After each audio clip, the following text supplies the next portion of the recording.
Здравствуйте, ребята. Good morning, dear children. Take your seats.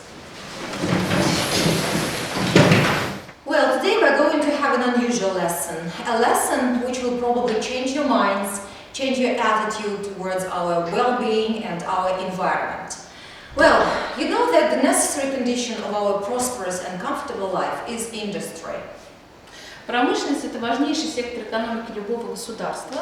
Главной задачей экономики страны является повышение уровня жизни населения за счет обеспечения ее продуктами питания, одеждой, электричеством, автомобилями. Почти всем, чем мы пользуемся в повседневной жизни, произведено на фабриках, заводах, предприятиях и работает за счет отраслей промышленности нашего хозяйства. The industrial sphere of our society is decisive. It provides us with all the necessary benefits for our existence, but at the same time we are in great danger. Now let's watch the video. Look around you. The trees, the rivers, the land, the air, the ocean, the mountains, the biodiversity. Are you proud of these sights? Of course you are. But are you proud of what we have done to them?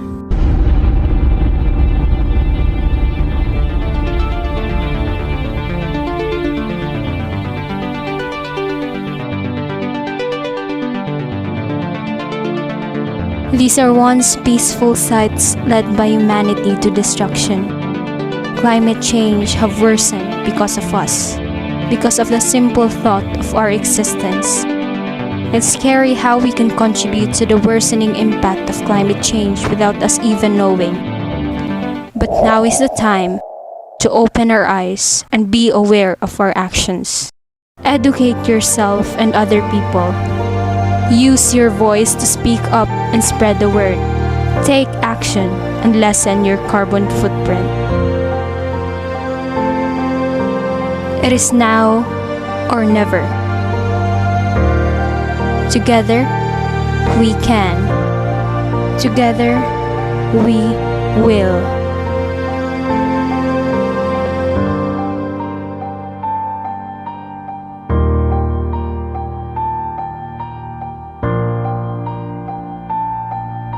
Well, children, what do you think the topic of our today's lesson? What are we going to discuss today? Any ideas, Nikita? Промышленность и ее влияние на экологическую ситуацию. Right, you are, Nikita. Well, the topic of our today's lesson is Тема урока «Промышленность России» and environmental awareness. And we're going to work according to the following plan. First, Итак, мы обсудим важнейшие отрасли промышленности. we shall discuss the negative consequences of industrial development. Мы обсудим подробно экологические проблемы. We shall watch the chemical experiment of acid rain.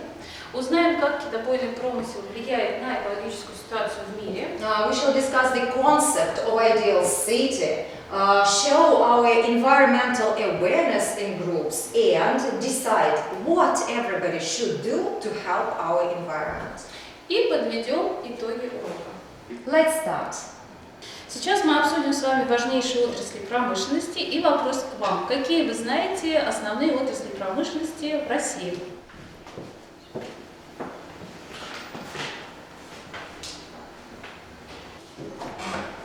Основные отрасли промышленности – это металлургия, целлюлозно-бумажная промышленность, машиностроение. Еще также одним из основных отраслей промышленности является химическая и энергетическая. Остановимся на трех основных отраслях промышленности: металлургия, химическое производство и электроэнергетика. Мы с вами знаем, что история человечества неразрывно связана с использованием металлов. Эта отрасль имеет огромную роль в экономике России. На территории России металлургические комплексы размещены крайне неравномерно из-за расположения месторождений полезных ископаемых. Но все-таки можно выделить 4 главных металлургических района в России. Ребята, скажите, пожалуйста, что это за районы? Уральский, Сибирский, Центральный, Североевропейский. Из-за особенностей географического положения нашей страны и суровых климатических условий электроэнергетика является важнейшим звеном в экономике России. Электроэнергия в России вырабатывается на 3 типах станциях. Скажите, пожалуйста, что это за типы станций и какое топливо на них используется? Есть 3 основных типа электростанций. Это атомная электростанция, где используется уран, теплоэлектростанция, где используется уголь или мазут, и гидроэлектростанция, где используется энергия воды. Химическое производство имеет огромное практическое значение в большинстве отраслей промышленности. Без химической промышленности жизнь современного общества практически невозможна. И у меня такой вопрос, ребята, к вам: что же все-таки производит химическая промышленность? Химическая промышленность производит удобрения, соду, каучук, пластмассу, резину. But all these industries have dark sides, and so they result in environmental problems. Now let's look at this screen and read what environmental problems our planet Earth faced. So who can read? Nikita. Pollution in its forms. Yaroslav. Ozone holes. Vanya. Global warming and the greenhouse effect. Maxim. Littering. Nikita. Exhausting of natural resources. Nikita. Endangered species of animals and plants.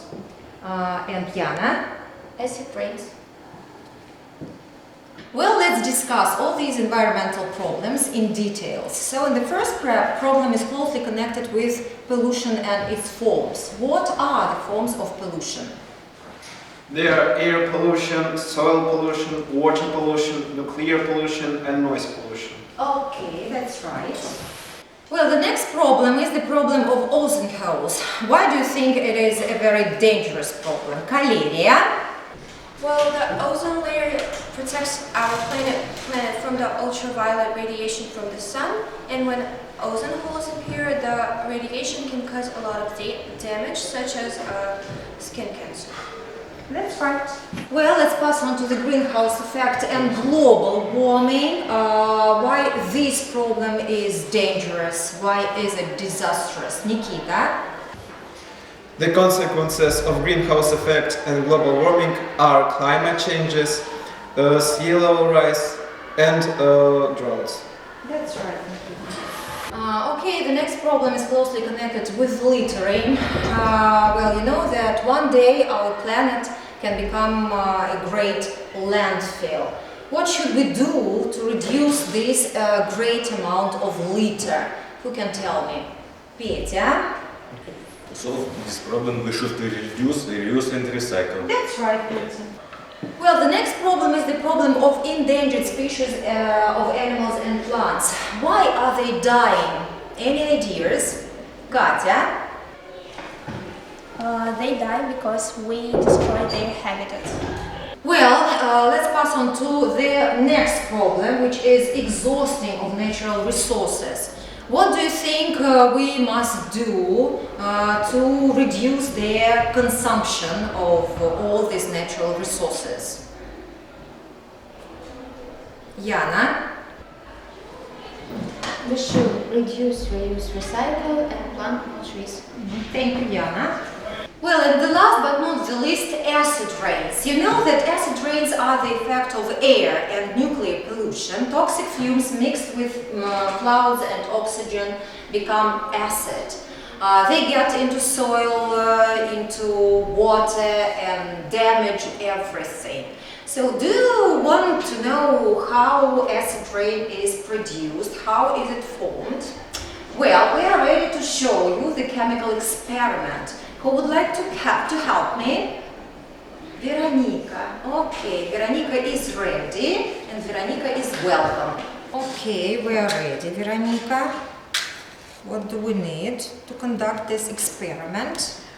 We put some sulfur in a burning spoon and set it on fire.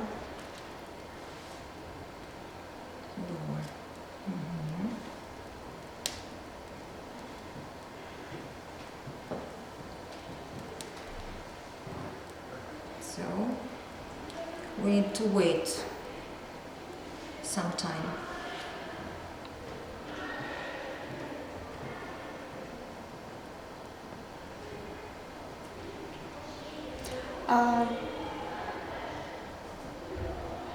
Okay, what is happening?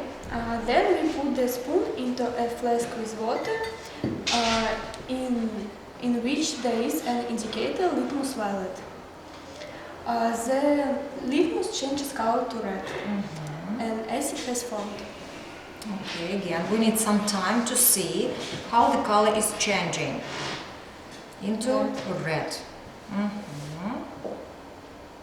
Is it changing? Is it changing? Yes. A little bit. A little bit. So what does this experiment prove, Veronica? It proves that acid is formed, and this acid gets into soil, as I have already said, into water, and destroy, unfortunately, our nature. Well, we see how the color is changing into red, so it proves that our experiment is successful. Yes. Great job, thank you very much. Давайте обратим внимание на последствия кислотных дождей. Скажите, пожалуйста, какие вы знаете последствия? Давай, Никита. Загрязнение пресноводных водоемов. Ярослав. Повреждение геолесных формаций. Лера. Загрязнение почвы, уменьшение их плодородия. Андрей. Ускорение коррозии мостов, плотин, металлических конструкций. Юра. Ускорение разрушения памятников мировой архитектуры. Помимо отраслей промышленности, есть и другие секторы экономики, такие как охота, рыболовство и китобойный промысел, которые ведут к исчезновению редких видов животных. С этой проблемой нас познакомит Никита Гриненко. Пожалуйста, выходите сюда, расскажите нам. Китобойный промысел – это массовая охота на китов, целью которой является добыча китового жира, китового уса и мяса. А также с печени китов получили витамин А из железа мозга производили гормоны, например, инсулин, который был нужен для людей, больных сахарным диабетом. Одни из первых свидетельств о массовой охоте на китов датируются с 9 по 11 век, и основоположниками китобойного промысла являются скандинавы. В России этим также занимались, но это не было основной деятельностью русских рыбаков.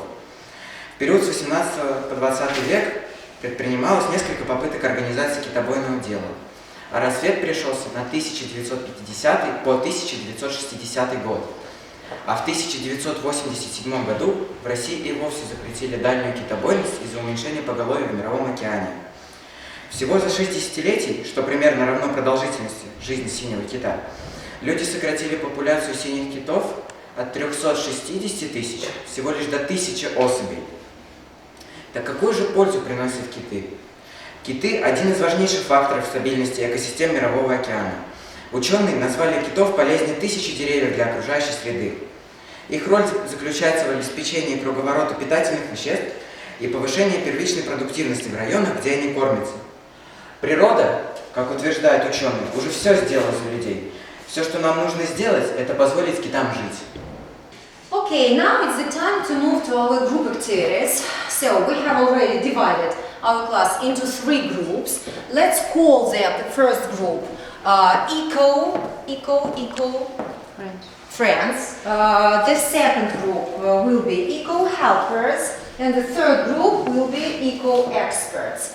So what should you do? You should look for some information about disappearing animals and plants and present this information in 2 minutes as interesting as possible. Your group will search all the materials in our notebooks, in our encyclopedias, and say in 2 minutes about monuments which are being damaged because of acid rains. И вы расскажете о достопримечательностях дикой природы нашей страны, которая находится на грани исчезновения. Okay, you may use these cards. They will help you to find this necessary information. It's for you. Open your notebooks. They start working. And these cards are for you. Okay, encyclopedias, cards, information in your notebooks, everything which is necessary for you. You have got 2 minutes, children, 2 minutes. Open your laptops. Nikita, switch it on. and find the information.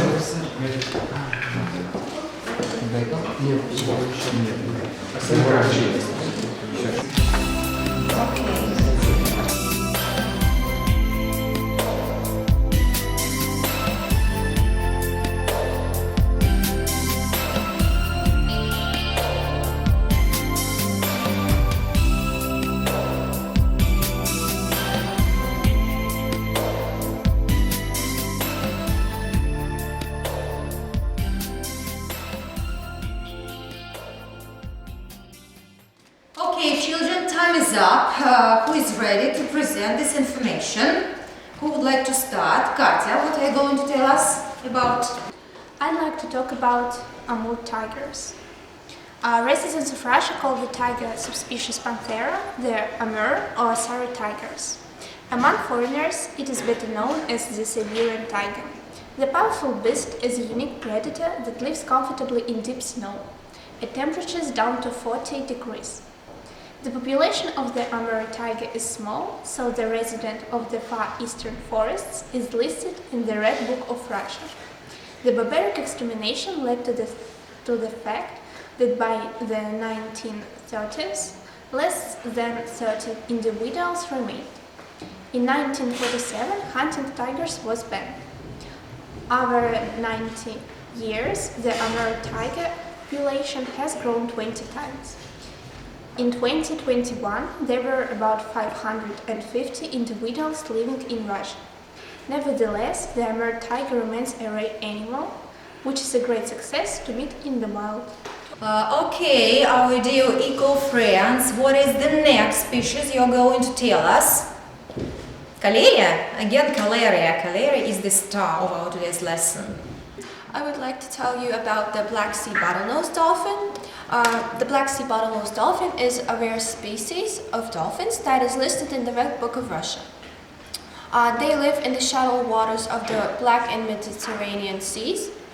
Dolphins are very sociable creatures. For this species, there's a characteristic beak on its head and it can come up to 3 meters in length. Dolphins usually live in small groups and their main food is small fishes. The first thing that is the reason for their extinction is, of course, hunting.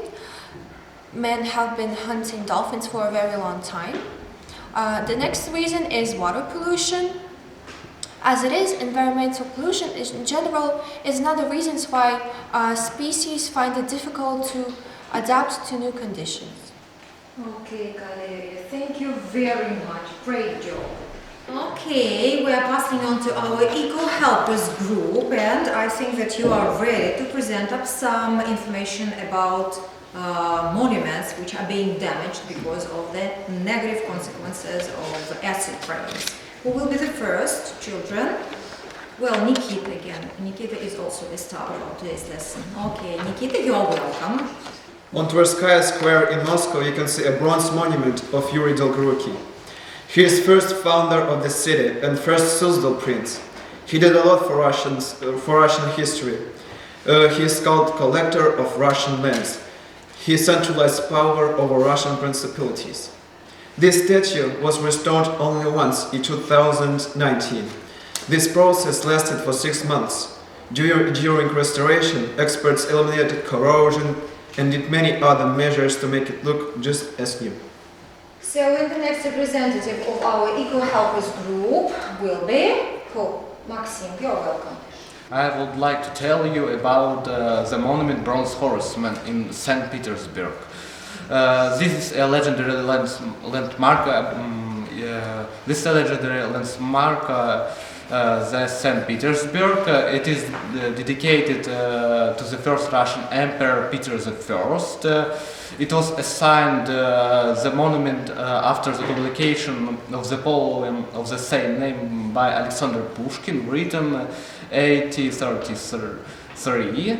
A visit to the monument is an obligatory point in the program of any visitors to St. Petersburg. an indispensable point of every excursion around the city.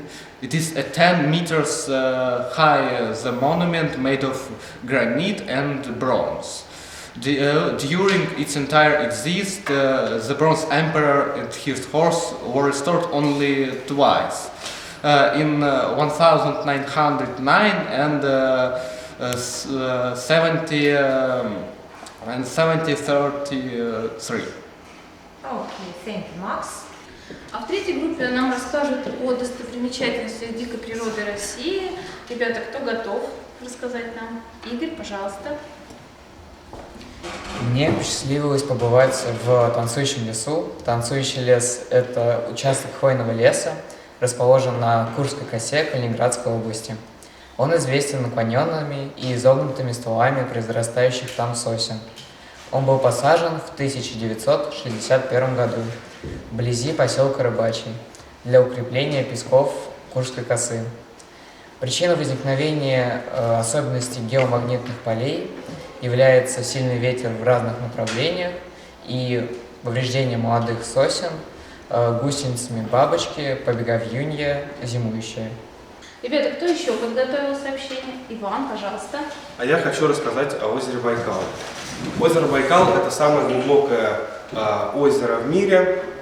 Его глубина составляет 1624 метра. В нем содержится четверть мировых запасов пресной воды.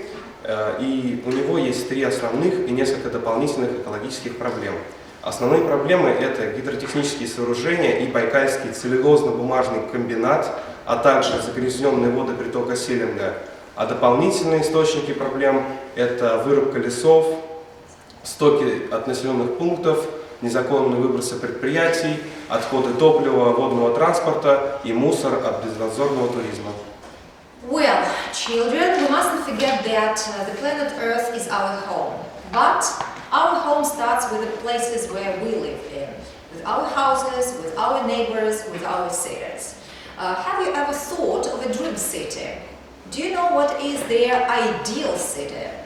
Who is ready to share the ideas of an ideal city you would like to live in?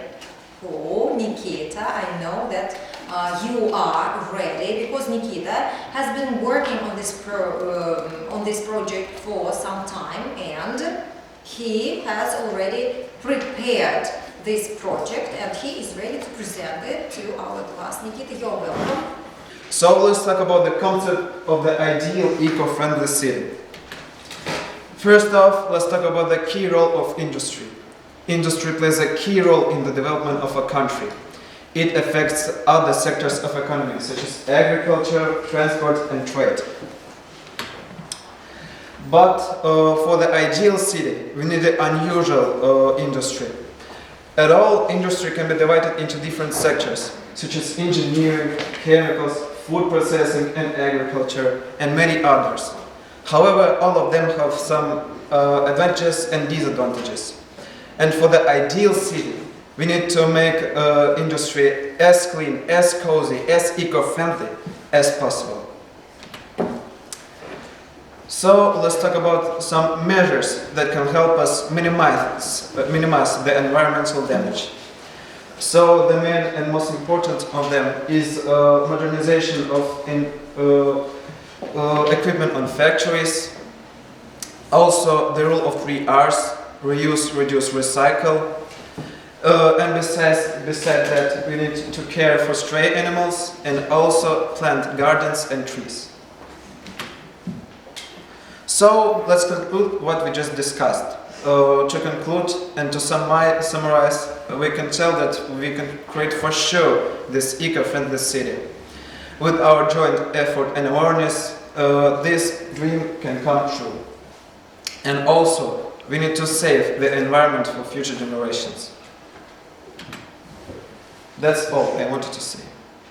Well, Nikita, thank you very much. I hope that one day you will create such a city and we would like to live in it all together, children, right? Okay, thank you very much. Take your seat, please.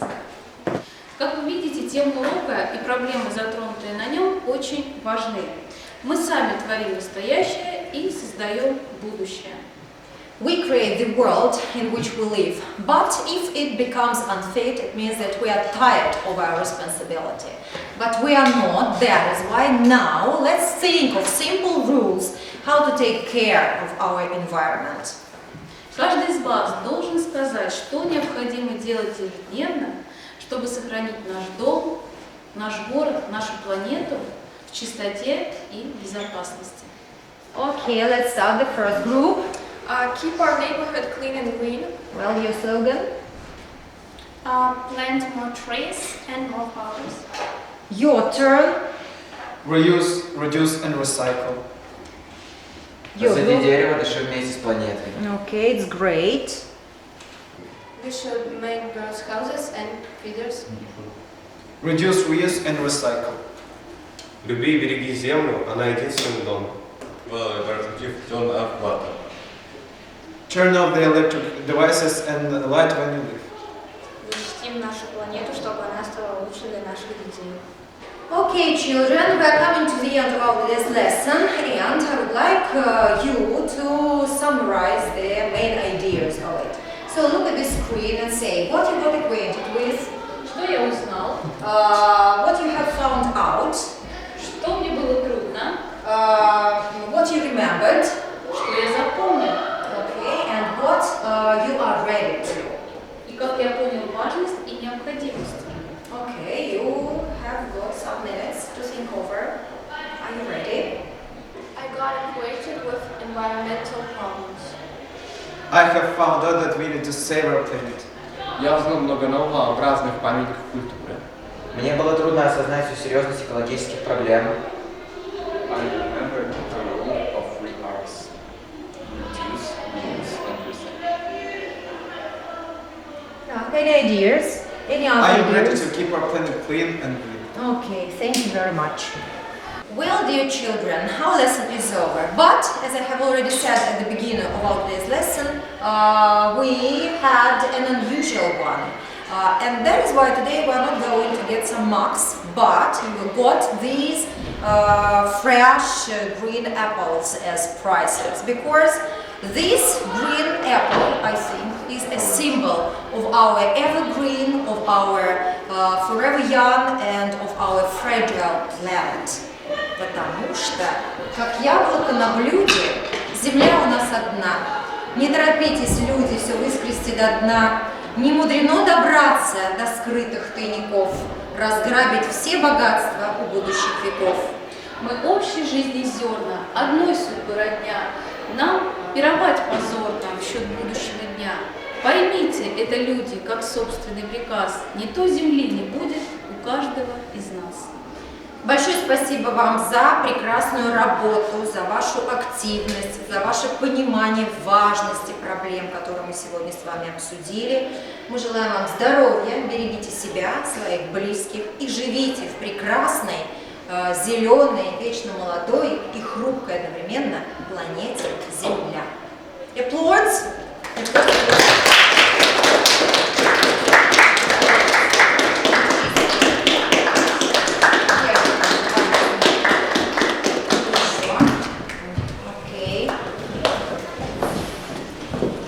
Treat yourself, help yourself to these apples. Да?